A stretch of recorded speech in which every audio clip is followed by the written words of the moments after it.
Hi, and welcome to the Nostalgic Show. In today's video, we will discuss a brief history of Obi-Wan Kenobi, how his own behavior and way of thinking may have been a factor in Anakin's fall to the dark side, and his state of mind going into the Disney Plus Kenobi series. But before we get into that, YouTube's analytics have been straight up tearing me to shreds. Apparently, a lot of you are still not subscribed. Actually, specifically 0%, because this is my first video. So please like, comment, and subscribe. It'll go a long way towards helping out the channel. Oh, and please stick around to the end for some bonus info I found while researching this topic. That being said, let's start the show.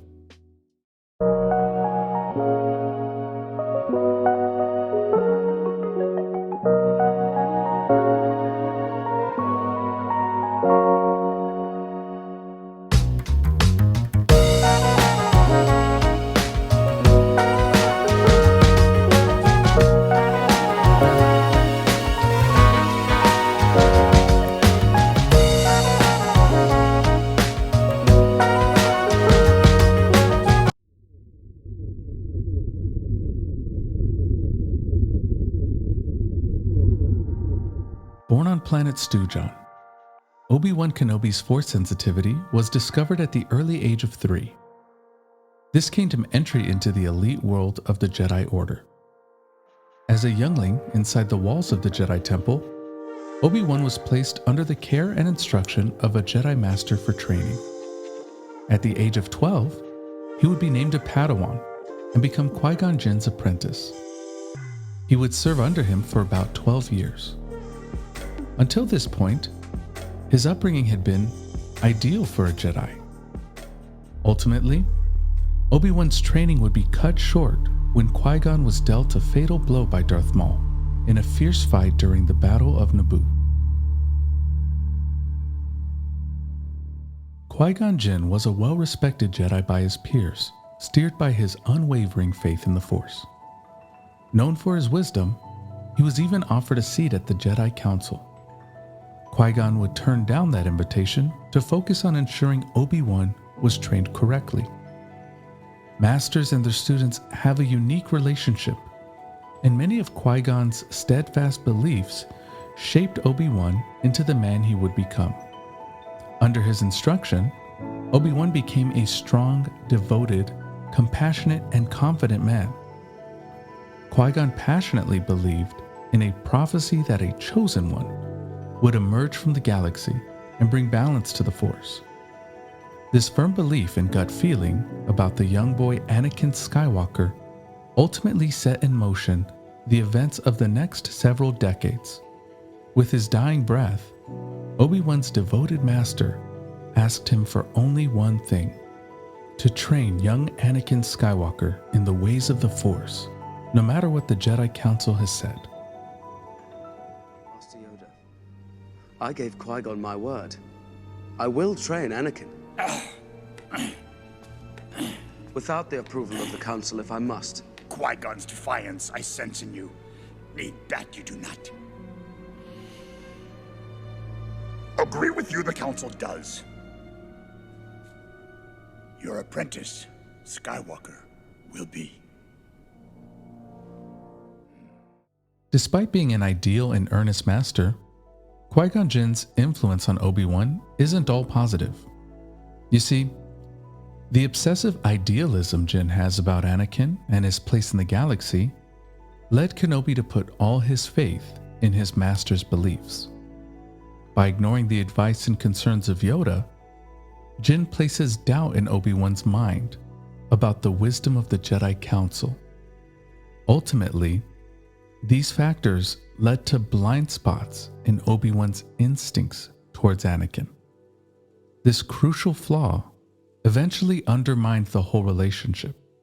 The Jedi Council didn't help matters either. They may have had concerns over Anakin's training, but they didn't offer any constructive steps to change things. Their negligence empowered Obi-Wan to continue his blind faith, which clouded the truth in front of them. When I first knew him, your father was already a great pilot. but I was amazed how strongly the Force was with him. I took it upon myself to train him as a Jedi. I thought that I could instruct him just as well as Yoda. I was wrong. From a storytelling perspective, Obi-Wan is the epitome of integrity. His moral compass is strong, and he always attempts to do the right thing. His strength and his resourcefulness help him climb the ranks within the Jedi structure. He quickly moves from knight to general during the Clone Wars, a title that brings respect and honor to his hard work and determination. However, there is another major flaw that may have led to the tragic loss of Anakin. I'm ready for the trials, but he feels that I'm too unpredictable. He won't let me move on. That must be frustrating. It's worse. He's overly critical. He never listens. He doesn't understand. It's not fair. Obi-Wan could be overbearing and judgmental in nature. Perhaps he was given the responsibility of a Padawan too early.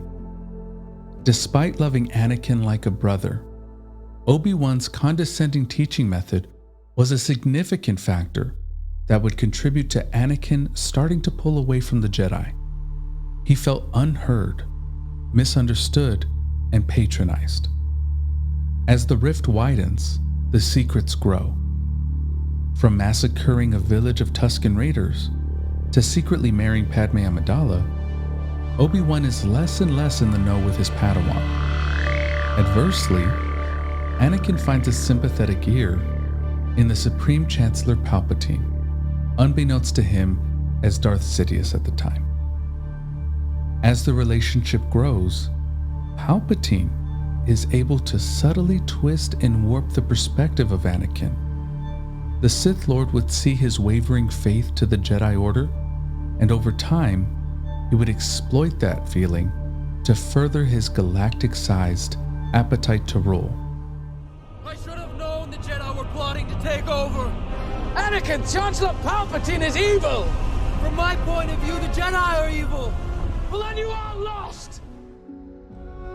At the end of Revenge of the Sith, Obi-Wan is tasked with a two-part mission: to watch over Luke until the time is right, and to train on how to commune with his late master, Qui-Gon Jinn. We find Obi-Wan at the beginning of our story rather broken and faithless and beaten, somewhat given up.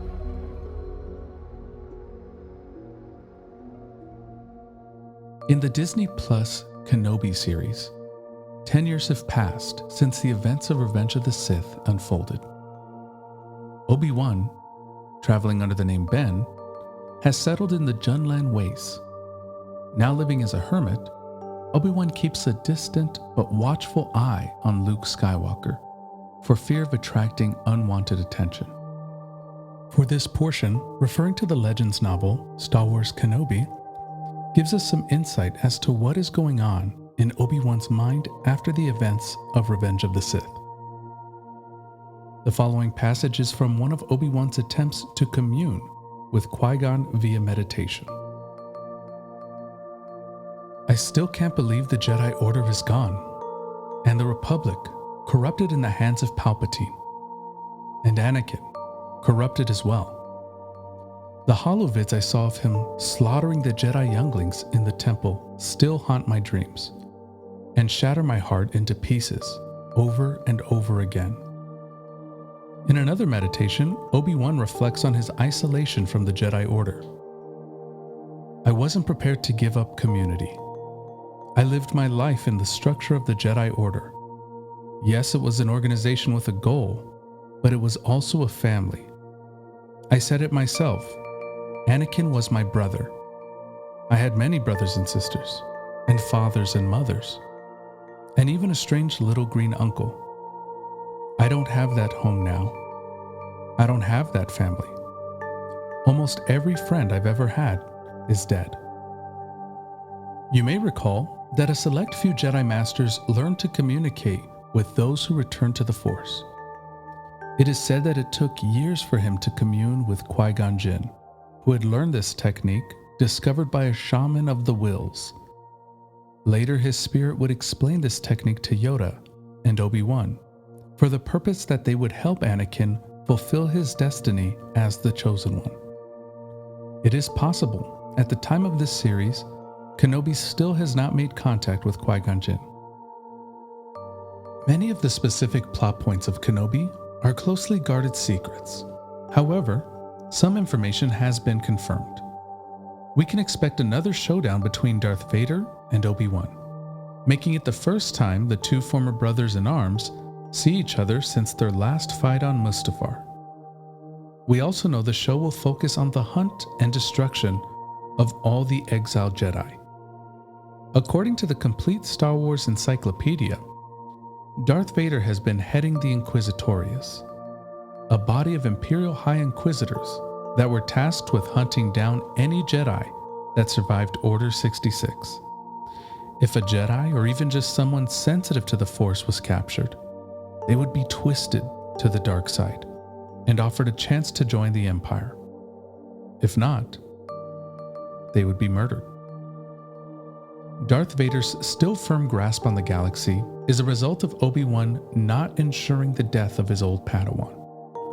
We know that Obi-Wan eventually makes peace with his failures and tries to understand the prophecy from a broader viewpoint somewhere along the way. Perhaps Anakin was never meant to restore balance to the Force himself. Maybe it was his offspring fated for that destiny all along. Ben learns a great deal during his forced isolation, as we can see when he reunites with Luke. He is more patient and compassionate. He is less dogmatic regarding the Force and the Order. He is the hope both Leia and Luke need to confront Darth Vader. This is Obi-Wan's greatest redemption for the loss of Anakin to the dark side. By helping Anakin's children succeed, Obi-Wan solidifies his status as a hero to the galaxy. His personal sacrifice shows Luke and Anakin that they have a choice to follow the light of the Force. Until then, we wait for good to triumph over evil. Whew. Okay, bonus round. Researching into this topic, there were 3 interesting finds that were just interesting details. The first, Obi-Wan's home planet, Planet Stewjon. Planet Stewjon gets its name from comedian Jon Stewart. In an interview between the comedian and George Lucas, Lucas is asked what Obi-Wan's homeworld is named. Lucas responds, "This is one of the first things I wrote in the very first script. He comes from Planet Stewjon." Though this may have been a joke, it's pretty interesting to find that anything that George Lucas says is considered canon. This is referred to as G-canon by the Holocron Continuity Database.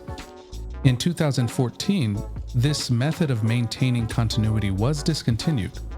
However, Obi-Wan's homeworld is still found being displayed on playing cards, books, and even other encyclopedia renditions such as Ultimate Star Wars New Edition.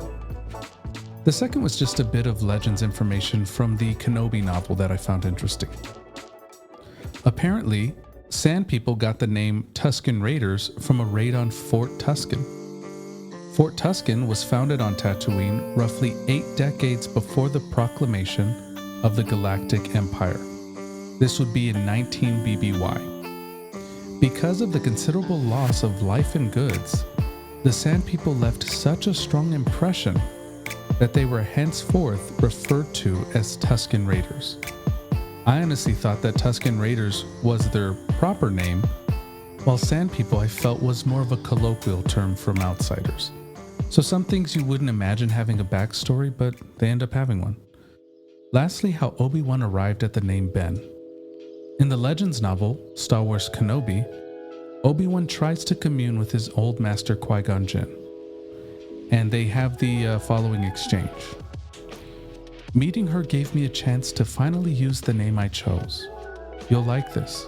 Ben. I had seen it on the map at the property office in Bastille. There's some mess up by that name. Satine used to call me that. It was a private thing. I like the sound of it. Now, recently I saw that brought up in a Star Wars Theory video as legend. But since then, Star Wars Brotherhood was just released, and this is a novel that ended up recanonizing this in a conversation between Dex and Obi-Wan. After Dex establishes himself as one of the biggest information brokers in the core worlds, he goes on to address Obi-Wan regarding an old friend. What old friend? Oh, I don't know. Dresses better than you, striking eyes, Mandalorian royalty. Used to call you Ben for some reason, Dex said with one of his hearty chuckles. That one. I hear she's quite the savvy politician. Obi-Wan wasn't going to give him the satisfaction of saying her name out loud, or the fact that Duchess Satine of Mandalore was maintaining neutrality in the Clone Wars to ensure that her people didn't return to their previous warlike ways. Well, so hopefully you enjoyed uncovering a little more about Obi-Wan Kenobi before his standalone series debuts. I'll try my best to put all the sources I used in the links down below if you feel like checking them out. I had a fun time trying to figure out how to prepare for a video.